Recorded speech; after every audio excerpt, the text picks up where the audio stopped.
Greetings, friends, and welcome to the woods. Before I start, I just want to point out that when I do this, it doesn't mean that I'm Illuminati. It means that I'm reminding myself to watch my words. And when I do this, when my hands are passing through gestures and it settles on this gesture, it doesn't mean that I have it out for you and I'm going to tell you the way it is any more than it usually does. I've been told that this is a bad hand gesture and women shouldn't use it because it indicates a woman who's a shrew. If you don't know what that is, look it up. Sure, I'm a shrew, but I don't think this makes me a shrew. I think it's just the way I express myself that does that. Now let's get on to the point of today, the point of this week. We are entering into a holiday in the US that came about originally as a conclusion to the harvest. Now, I know that there are some factions within our population that want to redefine Halloween as the harvest festival, but it is not. All Hallows Eve has more to do with dealing with the darkness and reconciling ourselves before we move into winter.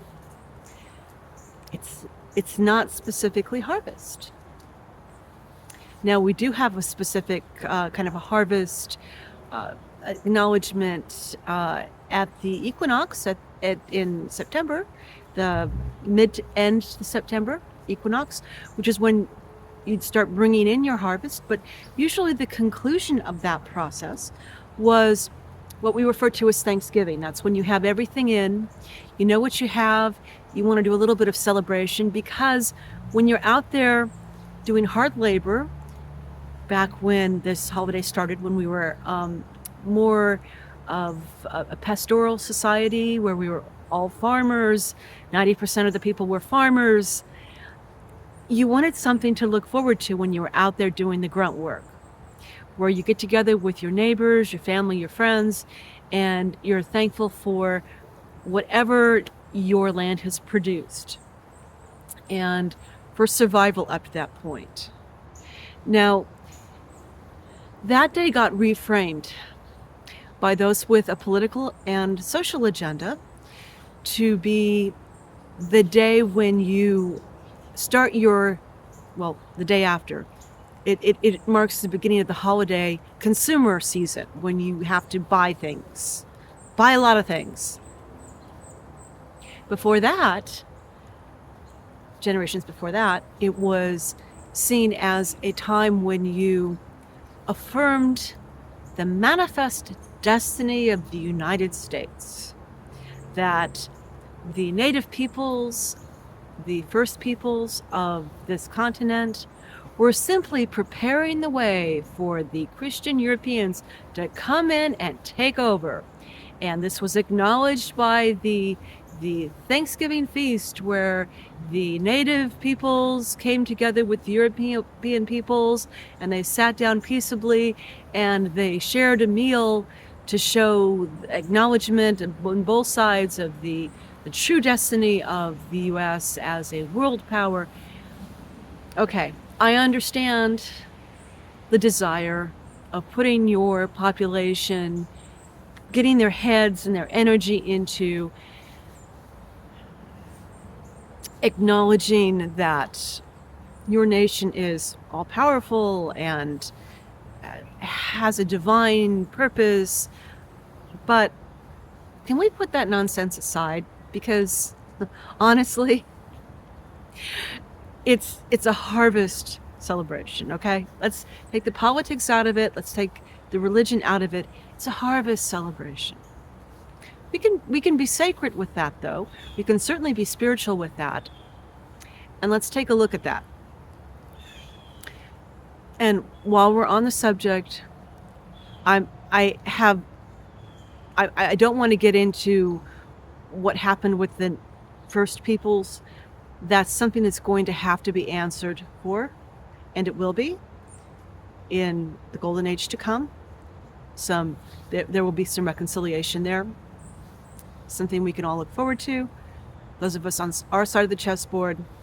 But atrocities have happened in all places throughout human history. We have to acknowledge the impetus from that and where it truly came from, our complicity in that, so that it never happens again. Let's put that aside and let's look at how we can benefit out of a holiday that is devoted to gratitude. There is nothing more effective in manifesting than gratitude. And if you have leeway in your society, if you're being told, here is a season, here is a day that is all about gratitude, you take that and you run with it. Because anytime that you express to the universe, you put your personal energies in holding the space of, yes, I love this, give me more. I love having wonderful, beautiful, beautiful souls as friends and family. I love being healthy. I love being prosperous. I love my job. Whatever it is that you love, link to that through gratitude. Because gratitude links you with what you are expressing it toward and source. And whenever you say and you truly feel gratitude, that link, you're pouring energy into getting more of it. Whatever it is. Don't be grateful for things you don't want. I think that goes without saying. I hope that goes without saying. But the idea behind the Day of Thanks is to stop what you're doing. Everybody who's supposed to get the day off, everybody who can get the day off gets the day off. Take a breath and breathe your gratitude. Focus your energy on what you are very happy for, so it will multiply. And because you're happy for it, happiness, gratitude, it links you to things and it makes you less likely to lose those things or people or place. Whatever you express it toward, it creates a link. It's because there's a lot of love in it. Love is the attachment. Love is creating that link. Love is creating that attachment, that in a good way, that creating a relationship, so that when you drift away from it or when life creates challenges, what you're attached to, what you're linked to, what you have a relationship with will sustain and carry on and come with you. And you won't have to sacrifice. You're less likely, let's put it that way, you're less likely to have to let go of it, to make it sacred in a way that it goes off on its own and you don't get to experience. It's better to have the sacrifice that stays, make something sacred through gratitude, link to it, carry it with you, make more, make a stronger relationship, greater prosperity, more radiant health, whatever it is. Remember that in the giving thanks of holidays. And what the other side tries to do, other side of the chessboard a lot, is this is their thinking. Well, everyone's set up to experience this as a wonderful thing. So let's create as many problems, let's make it so complicated that they can't do that. And they'll really disappointed and angry and upset. And then we can just feed off of all of that energy we've created by upsetting them. Let's take the anthill and shake it up so that all the ants will be all upset. And we can just enjoy their frenzy as they put off all of this energy. So often there's a push to keep us overly busy and overly stressed. And you have to have the perfect table and the perfect food and the perfect family and the perfect... No. It's not about that. You don't have to make this perfect. Perfect isn't a thing. You just have to take a breath. If you can and want to be with people that support you, who you love, and maybe a few people that don't support you and who you don't love,